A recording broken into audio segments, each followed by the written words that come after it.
YCP కేంద్ర కార్యాలయంలో 80వ స్వాతంత్ర్య దినోత్సవ వేడుకలు ఘనంగా జరిగాయి. ఈ సందర్భంగా మహాత్మాగాంధీ చిత్రపటానికి పార్టీ నేతలు పూలమాలలు వేసి నివాళులర్పించారు.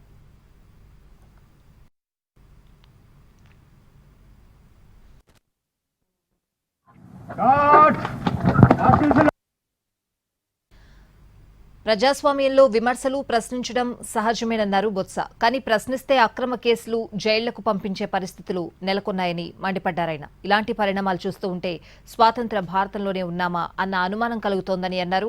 పోలీసులంటే ప్రజలకు రక్షణ అనే భావన ఉండాలి తప్ప భయం కలిగించే పరిస్థితి ఉండకూడదని వ్యాఖ్యానించారు బొత్స.